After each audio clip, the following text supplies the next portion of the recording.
E aí, alunos do quinto ano, tudo bem com vocês? Hoje eu trouxe para vocês uma palavra que eu quero que seja o mantra da aula de hoje. Para todos que estão em casa, né, assistindo a aula nessa nova forma, a palavra de hoje é foco.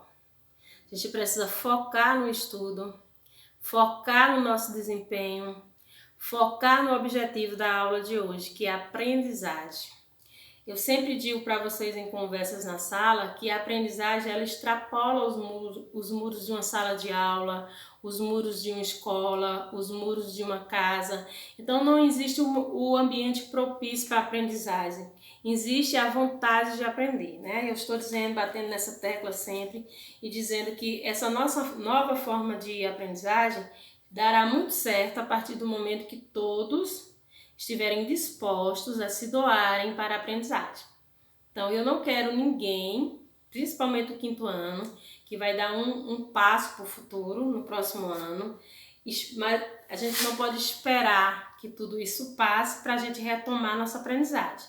A gente vai aprender da forma que está disponível para que a gente aconteça isso agora. O que a gente não pode pensar? Estar de férias, que vai fazer a tarefa na hora que quiser, se quiser, quando quiser. Essa rotina precisa continuar. Eu ia para a escola todos os dias de manhã, eu vou acordar cedo, eu vou lá sentar na minha mesinha, no meu quarto, no meu ambiente tranquilo, eu vou ligar o meu computador, o meu tablet, o meu celular, vou acessar a minha videoaula, vou prestar atenção, vou repetir se necessário for, vou desenvolver minha atividade. Nesse processo, a única coisa atípica é que eu não vou estar vendo minha professora, meus colegas de sala, né? Mas o que eu posso fazer nesse momento é isso, e eu preciso focar nessa aprendizagem. Então eu conto muito com vocês. Eu percebo que vocês têm gana de aprendizagem, tanto que as aulas mais acessadas são as do quinto ano, e a Pro está sempre parabenizando vocês por isso. Então vamos aí começar com a nossa aprendizagem de hoje, né? A palavra de hoje é foco. Vamos começar com a nossa correção. Então só tinha 2 quesitos, nossa correção era tranquila na aula passada, né? Então, primeiro, encontre no diagrama o nome de alguns dos principais produtos agrícolas brasileiros.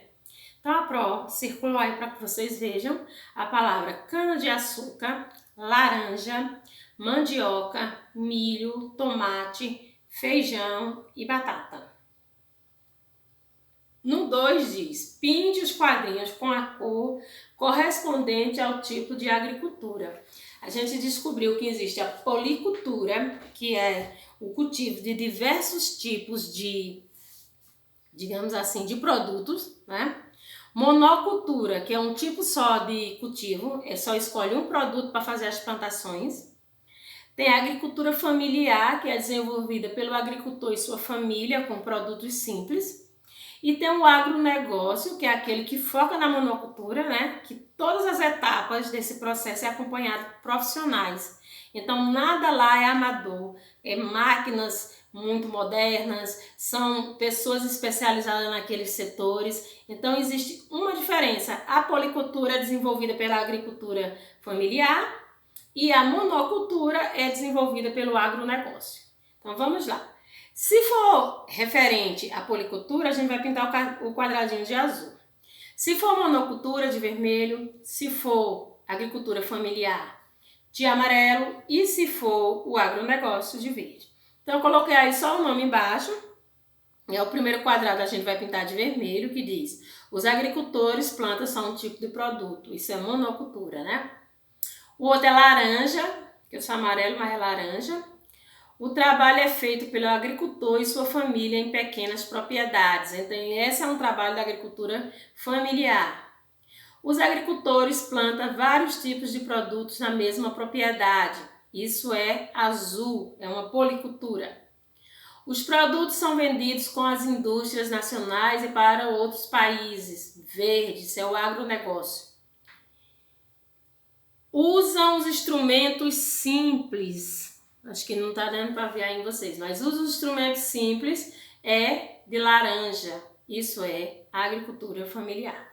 Então, o primeiro quadrinho vermelho, o segundo laranja, o terceiro azul, o quarto verde e o quinto laranja.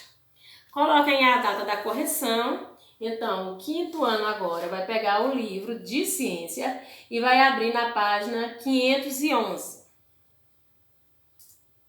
E aí vocês vão encontrar esse conteúdo aí, ó. A relação do ser humano com a natureza.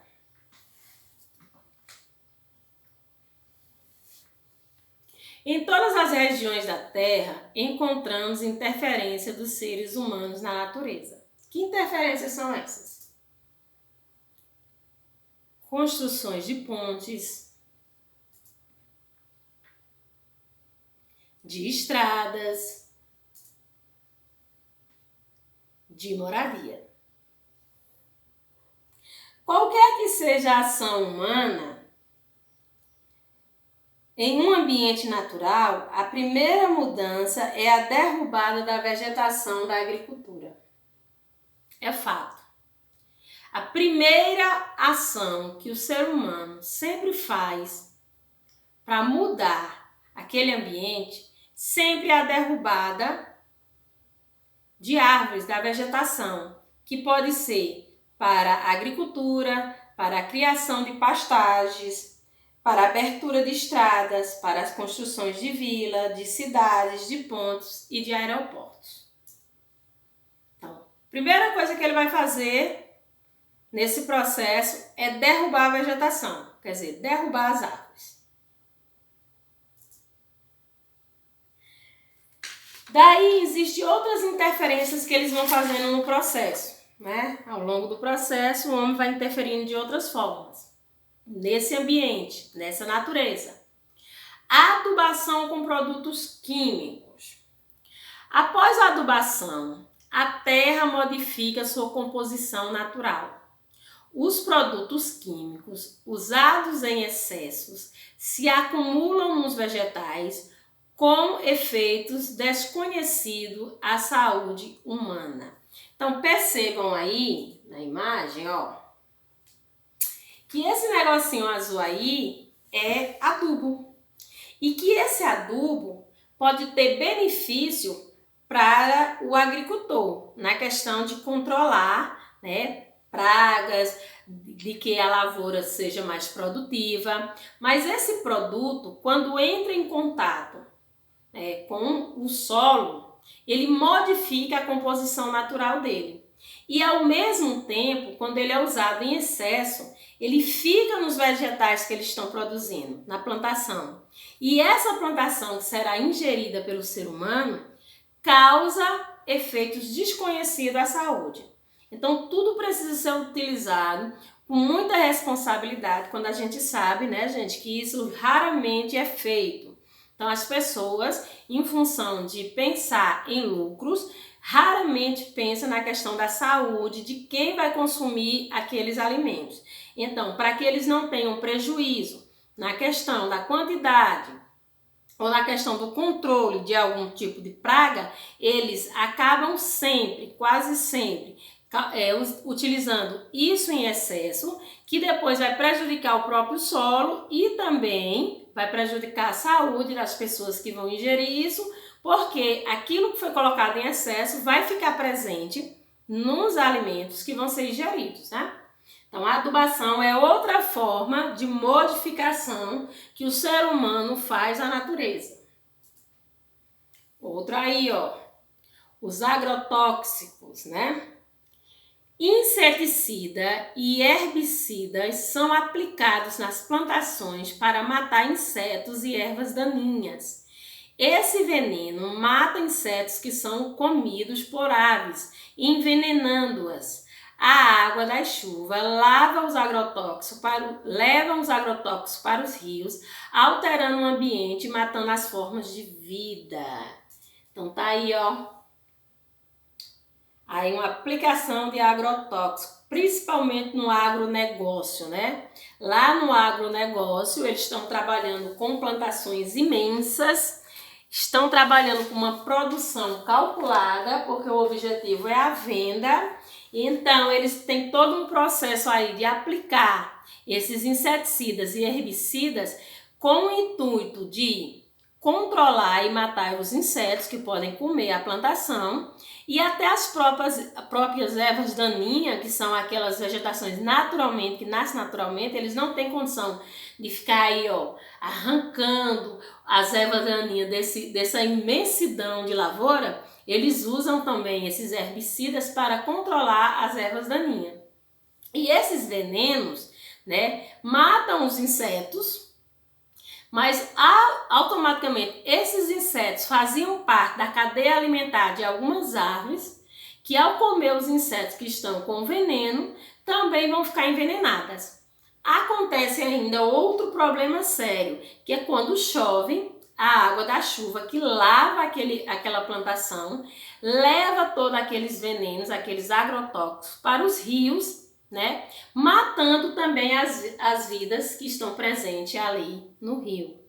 Então, é outra forma de modificação. Ele modificou aí a natureza quando ele matou os insetos que faziam parte de uma cadeia alimentar, quando ele matou uma fauna, uma flora, que era a questão das ervas daninhas, né? Consequentemente, ele interferiu naquele sistema, naquele ecossistema, quando ele matou os insetos, as árvores comeram e acabaram morrendo envenenadas. Eles ainda também interferiram nesse processo quando a chuva lavou o veneno e levou para dentro do rio o veneno, quando modificando alguns animais que moram ali, os animais aquáticos, que também vão ficar envenenados. Outra forma de modificação aí é a questão do uso de máquinas pesadas. Vamos aí.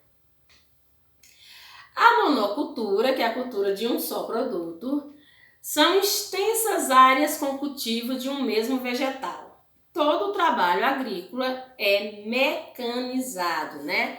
A gente viu isso aí, ó, na nossa aula passada, que como eles trabalham de forma industrial, tudo ali é feito por máquinas. O ser humano mesmo, a ação humana ali é no controle das máquinas, né? No controle de olhar como está o processo do plantio e da colheita e o processo em que a plantação vai crescer. Mas ninguém sai aí, ó, nessa extensa área plantando semente por semente. Tudo isso, todo esse processo, seja do plantio, seja do controle de praga, seja para olhar se ali está tendo algum tipo de ervas daninhas, se as plantas estão crescendo de forma satisfatória, pode haver interferência humana na questão de olhar, né? De chegar ali para fazer todo um controle, uma observação. Mas a maioria desse processo é todo feito por máquinas, né? Tanto o plantio como a colheita é toda mecanizada. E aí a gente vai ficar por aqui, né? Nessa primeira página é um assento longo, a prova vai dividir por etapas. Então, quero que vocês façam a leitura da página 511 e 512 e vão levar para casa uma atividade que a prova vai postar lá no grupo, né, da escola de ciências. Porque é um conteúdo extenso, a gente vai dividir aí por setores para ficar mais fácil a absorção por parte de vocês. Então, amanhã, assistiu a aula, pensa na palavra que a Pro falou hoje, é foco, né? Assistiu minha aula, vou lá no grupo, peço a minha mãe para acessar e aí eu faço a atividade com as perguntas e as respostas, viu? A Pro vai querer que vocês façam os dois lá num caderno para ficar mais prático para vocês identificarem na hora de estudar. Então, gente, vamos ficar por aqui e foco no estudo, viu?